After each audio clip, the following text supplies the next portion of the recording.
नमस्कार सभी दर्शकों का स्वागत है हमारे चैनल में। ममता दीदी के खिलाफ क्या एफआईआर दर्ज होगी? सुप्रीम कोर्ट के सामने ईडी ने केस तो दाखिल कर दिया, लेकिन क्या ममता बनर्जी विक्टिम कार्ड खेलेगी? ये बहुत बड़े सवाल है। तो आइए इसी के बारे में चर्चा करेंगे। और हमारे साथ जुड़े हैं सुप्रीम कोर्ट के प्रसिद्ध lawyer advocate Pankaj Joshi sir. Sir, स्वागत है आपका फिर से। जी, नमस्कार मैडम और आपके सभी दर्शकों के लिए बहुत-बहुत नमस्कार। तो सर, हम सभी जानते हैं और सबको पता है कि कोलकाता में जो कुछ भी हंगामा या ड्रामा ममता बनर्जी ने खड़ा किया था, के बाद जो है ईडी ने सुप्रीम कोर्ट में अपील की है। और साथ-साथ ये बहुत बड़ी बात है कि उनके जो पुलिस ऑफिसर के खिलाफ भी एफआईआर दर्ज करने की अदालत में रिक्वेस्ट की है। जी, जैसे कि ये जो घटनाक्रम है, जो 8 जनवरी का घटनाक्रम है और इसके लिए निश्चित रूप से ये अभूतपूर्व एक ऐसा घटनाक्रम है कि लगता है इससे पहले तो कभी देखने में आया नहीं है और इस लेवल से क्योंकि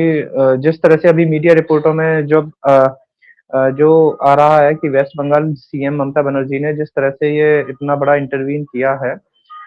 तो क्योंकि वहाँ भारतीय जनता पार्टी के जो लीडर हैं, उनका भी मीडिया में बयान आ रहा था अभी दिलीप घोष ने कि Mamata Banerjee committed a crime. तो क्योंकि उसमें क्योंकि जो जब जिस तरह से वो क्योंकि ना केवल ये शेमफुल है बल्कि उनके साथ-साथ जो पुलिस और एडमिनिस्ट्रेटिव ऑफिसर्स भी जो हैं, जो अ अ, उनको भी उन्होंने जिम्मेदार ठहराया है और उसमें भारतीय जनता पार्टी के सभी वरिष्ठ लीडर जो हैं वो इसी तरह से जो मीडिया में उनके लगातार जो बयान आ रहे हैं, वो कह रहे हैं। और जहाँ तक उस दिन की जो बात है जो एफआईआर जो ममता बनर्जी पे होगी या नहीं होगी क्योंकि ईडी अभी क्योंकि हाई कोर्ट में सबसे पहले वो हाई कोर्ट गए लेकिन वहाँ पर इस तरह का जो माहौल था वो इस तरह से कर दिया गया क्योंकि कि वो जो है सुनवाई नहीं हो सकी और बेंच ने इस ये कहा कि माहौल सुनवाई के लायक नहीं है तो फिर हम इसके लिए नेक्स्ट डेट देते हैं। तो ये जो है इस तरह की और उसमें भी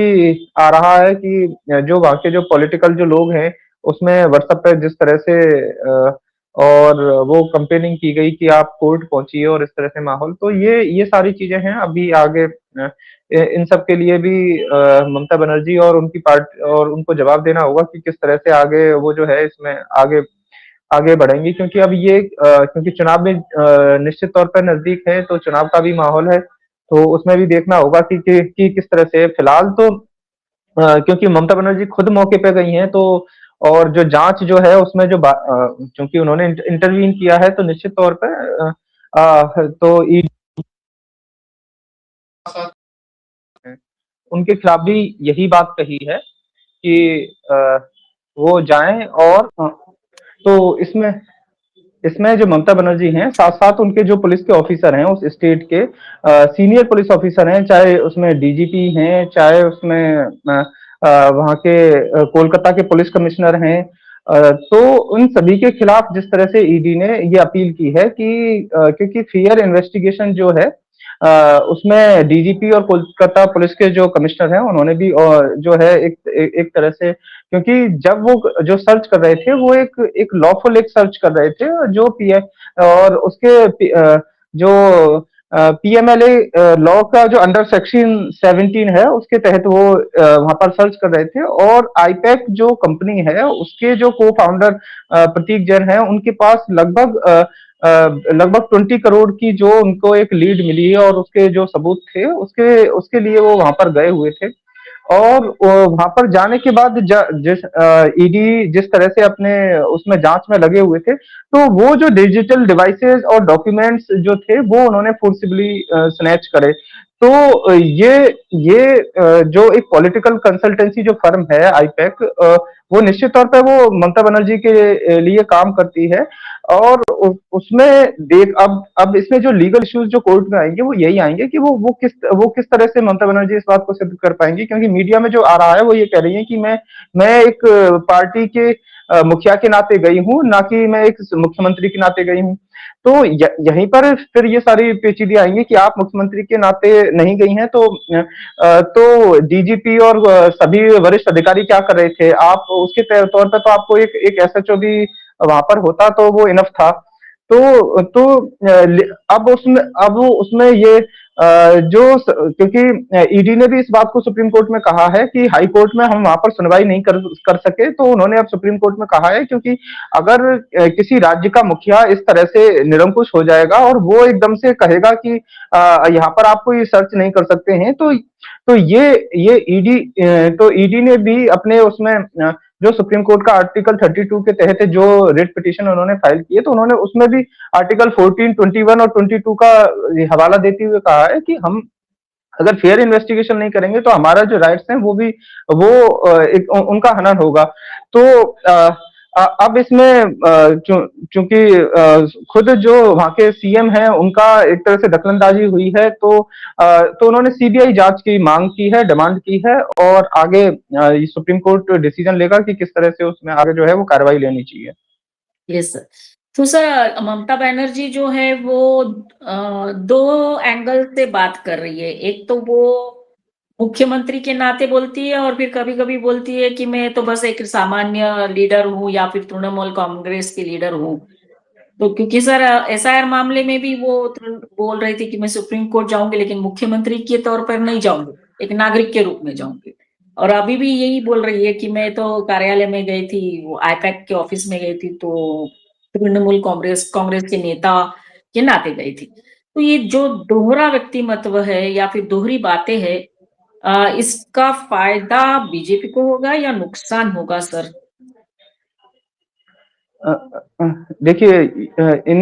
ये दोनों एक अलग-अलग सवाल हैं। जहाँ तक पहला सवाल जो आपने पूछा है, इसमें है कि ममता का जो ओहदा है वो क्या है? एक आम व्यक्ति का है, या टीएमसी पार्टी के कार्यकर्ता के रूप में है, या मुख्यमंत्री के रूप में है? तो ये सारी भूमिकाएं अलग-अलग हो जाती हैं। ऐसा हालांकि इससे पहले कोई इस तरह का सवाल मतलब मेरी जानकारी में नहीं है कि ऐसा इतना इस तरह से जो पेचीदगियां हैं, इतनी पेचीदगी भरा सवाल कहीं से निकल के आया होगा, क्योंकि मुख्यमंत्री भी वो हैं और तृणमूल कांग्रेस की प्रमुख भी हैं, तो दोनों भूमिकाएं जो हैं उसमें एक बड़ा बड़ा ही बारीक फर्क है। तो चूंकि जो आप कह रही हैं कि वो जो एसआईआर का जो मामला था, उसमें जब ममता बनर्जी अपनी जो पैरवी कर रही थी, तो तब उन्होंने सुप्रीम कोर्ट जाने की बात कही थी, और उन्होंने ये भी कहा था कि मैं वकील हूँ और जरूरत पड़ी तो मैं सुप्रीम कोर्ट भी जाऊंगी, लेकिन एक आम नागरिक के रूप में जाऊंगी। तो यस। सुप्रीम कोर्ट हाँ, तो सुप्रीम कोर्ट में जो ममता बनर्जी हैं वो एक नागरिक के रूप में जाने की बात कर रही थी। अब चूंकि ये जो छापेमारी हो रही है, उस छापेमारी में वो गई हैं, तो वो कह रही हैं कि मैं तृणमूल कांग्रेस के एक नेता के रूप में वहां पर गई हूँ।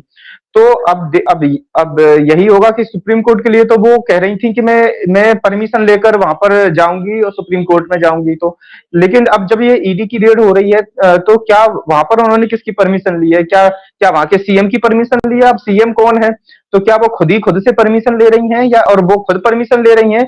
तो फिर वो जो अधिकारी हैं वो उनके साथ क्या कर रहे हैं? तो ये सारी जो चीजें हैं, इसमें इसमें ये जटिलता है। और फिर ईडी ने जो सुप्रीम कोर्ट में जो हवाला दिया है वो ललिता कुमार बनाम उत्तर प्रदेश सरकार का है, 2014 का फैसला है। उसमें उन्होंने कहा है कि एफआईआर दर्ज कराना जरूरी है, क्योंकि मुख्यमंत्री के पास न केवल मुख्यमंत्री पद, उसके अलावा गृह विभाग भी उनके पास है। तो इसलिए जो डीजीपी और कोलकाता पुलिस के जो कमिश्नर और उपायुक्त और बाकी जितने भी पुलिस ऑफिसर थे, वो इसी कारण थे। और ये सभी जो है ये जो गंभीर अपराध जो हुआ है उस सभी उसमें शामिल है। तो एफआईआर दर्ज करने के लिए बंगाल पुलिस के पास जाना तो बिल्कुल बेकार है, क्योंकि वहां की स्थानीय पुलिस है, वो तो मुख्यमंत्री और सीनियर पुलिस ऑफिसर जो है उनको बचाने के लिए सही ढंग से इन्वेस्टिगेशन करेगी नहीं। तो अब ये जो परिस्थितियां जिस तरह से बन रही हैं, उसमें ममता बनर्जी को अदालत को ही समझाना होगा कि वो किस तरह से वहां टीएमसी के नेता के रूप में पहुंची थी। ठीक है, और क्योंकि नेता के रूप में पहुंची, तो वो जो सुरक्षा व्यवस्था जो है वो टीएमसी के कार्यकर्ताओं की भी वहां पर रहनी चाहिए। तो कोई कार्यकर्ता तो वहां पे था नहीं, केवल उनके साथ केवल अधिकारी ही पहुंचे, पुलिस कमिश्नर ही पहुंचे, या वो अन्य दूसरे ऑफिसर थे वो ही पहुंचे, क्योंकि केवल सुरक्षा व्यवस्था देखनी थी तो वो वहां का लोकल एसएचओ ही इनफ था उसके लिए, तो उसमें तो कोई है नहीं। और फिर ममता बनर्जी ने किस रूप में अपनी निजी गाड़ियों का इस्तेमाल किया है या सरकारी वाहनों का इस्तेमाल किया है, तो क्योंकि चुनावी कैंपेन के दौरान हर कोई अपनी अपनी पर्सनल गाड़ी को यूज करता है। तो और जहां तक आपका जो दूसरा जो सवाल है कि वो किस तरह से आगे जनता के बीच में जाएंगी, वो किस तरह से होगा, तो देखिए जब कोई क्योंकि देखा ये जाता है, क्योंकि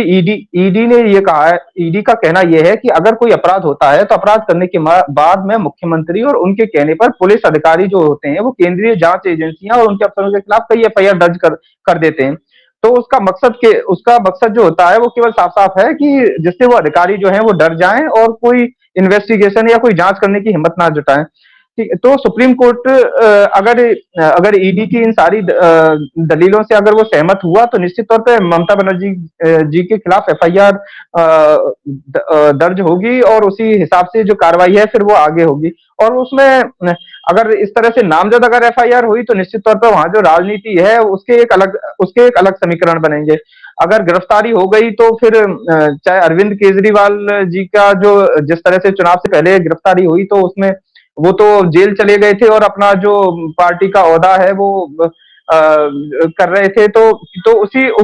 उसी हिसाब से और जो झारखंड में भी इसी तरह से वहां पर भी जो वहां के हेमंत सोरेन थे उनका भी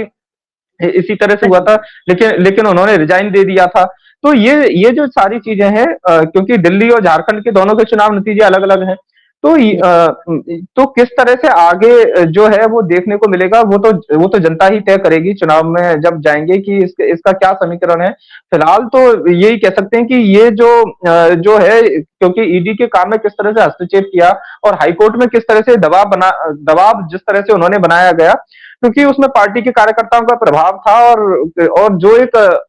अवैध तरीका था कि जो हाईकोर्ट की कार्रवाई के दौरान नहीं करना चाहिए था, क्योंकि अदालत में जो एक हंगामा करने पर जिस तरह से वो हो गए और हाईकोर्ट को कहना पड़ा कि अभी माहौल बिल्कुल सुनवाई के लायक नहीं रह गया। तो ये सभी जो है, क्योंकि ईडी ने अपनी याचिका में ही इन सारी चीजों का उल्लेख किया है कि जो मुख्यमंत्री के जो समर्थक थे उन्होंने इस तरह से हंगामा कर दिया और व्हाट्सएप ग्रुपों में इस तरह के मैसेजेस भेजे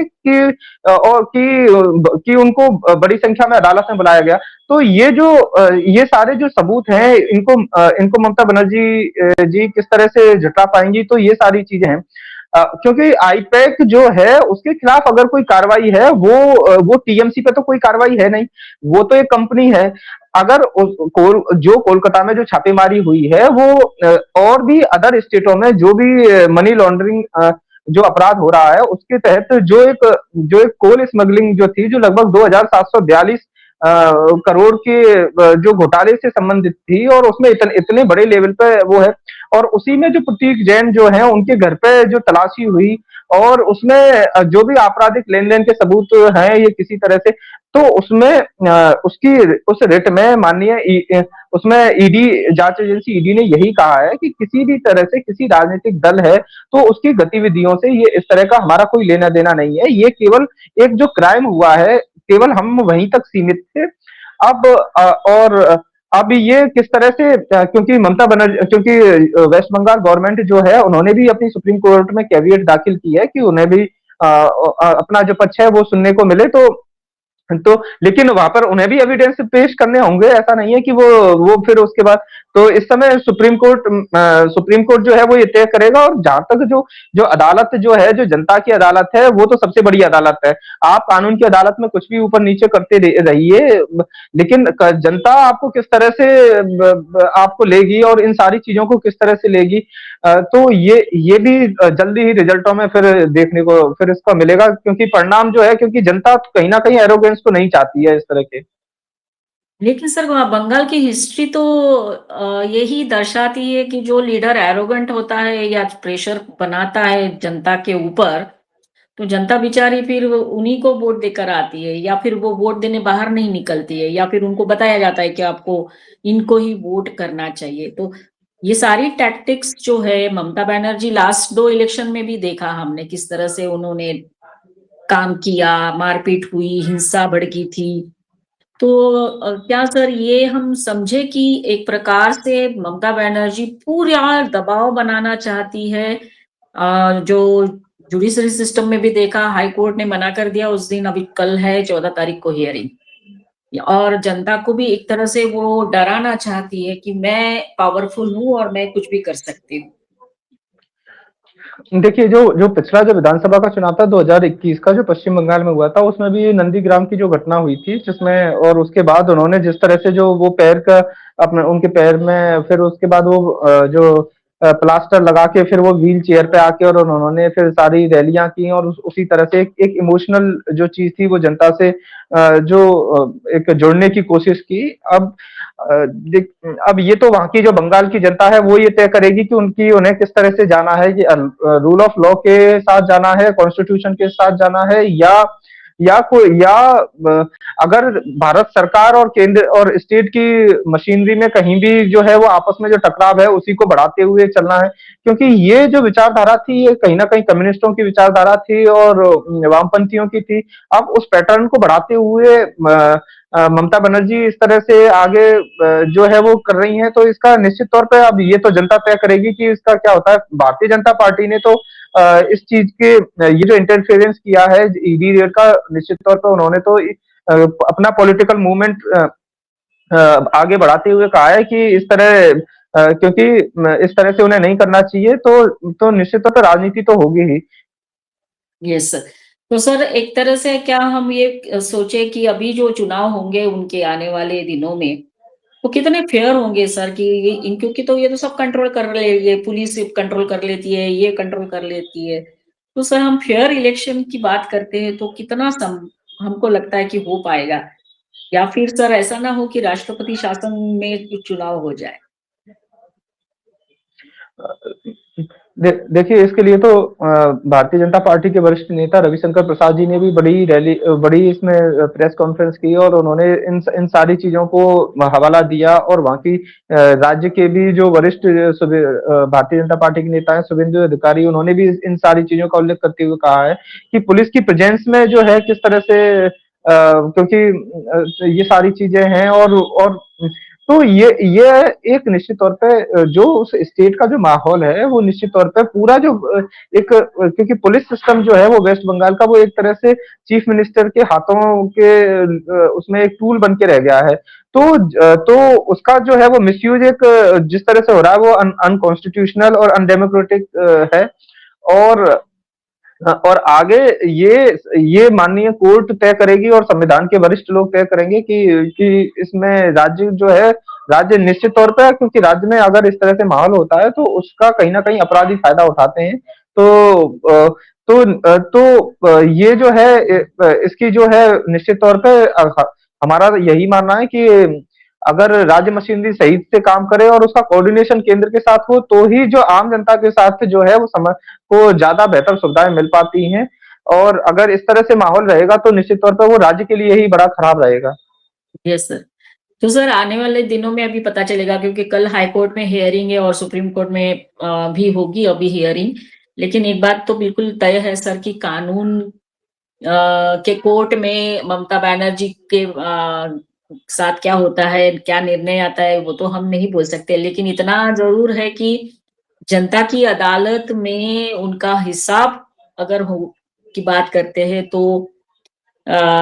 वो तो जनता ही तय करेगी, और ममता बनर्जी को अपना पक्ष रखना बड़ा मुश्किल हो जाएगा, क्योंकि जिस तरह से उन्होंने कानून का उल्लंघन किया है वो देखते हुए। लेकिन जो भी है, भद्र लोग जो है वो क्या सोचते हैं और क्या करेंगे अभी से कुछ नहीं बता सकते।